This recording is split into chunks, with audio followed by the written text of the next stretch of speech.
The last example we have on this page is a parabola that's given in general form instead of standard form. So looking at this, I can't really easily tell where my vertex would be or what type of shift I've got. So in order to solve this, I need to complete the square. And with this, there's only one piece I've got to complete, the x's. So let's start by grouping our x's together, and we'll move our constant to the other side, just like we have whenever we've completed the square in the past.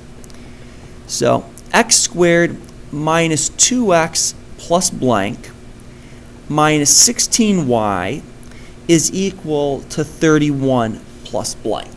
So we move that constant to the other side, group our x's together, take half our middle term, half of negative 2 is negative 1, negative 1 squared is 1, so we'll put a 1 on both sides.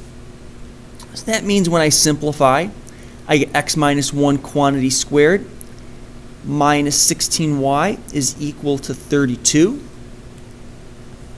And when I look at that, I can almost tell what my horizontal and vertical shift is going to be. But before I do that, I want to make sure I'm in y equals form. So we'll move my quantity squared to the other side, and we'll divide through by negative 16. So negative 16y is equal to negative x minus 1 quantity squared plus 32. And then divide everything through by negative 16. And with that, I'm left with y is equal to 1/16 x minus 1 quantity squared minus 2. So now that I've got this equation into my standard form, I know a couple pieces of information. First thing I know is the vertex. Right here, the piece that is inside the quantity squared is my x value, and it's the opposite, because I want to know what makes that equal to 0.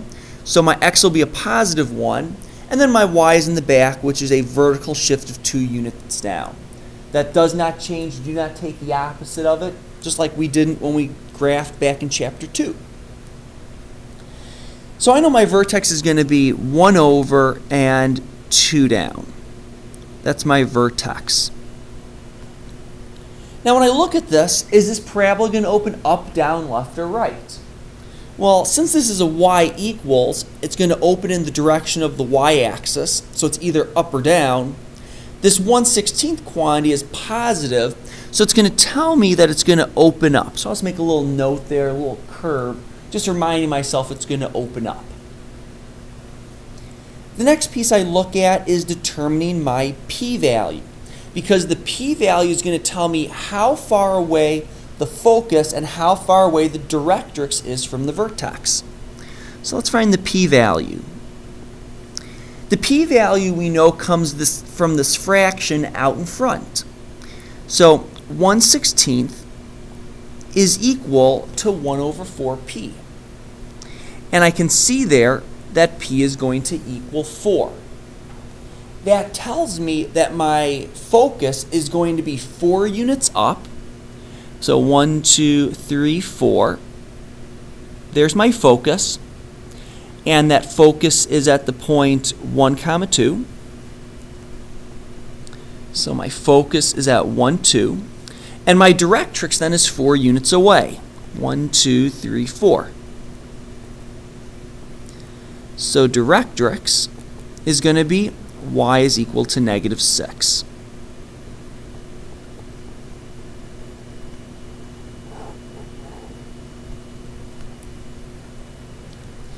So there's my standard form of a parabola, all the pieces that I need. And if I were to write this in parametric form, I would let x equal t, since that's my x as inside the quantity there. That means that my y piece would be 1 over 16 t minus 1 quantity squared minus 2.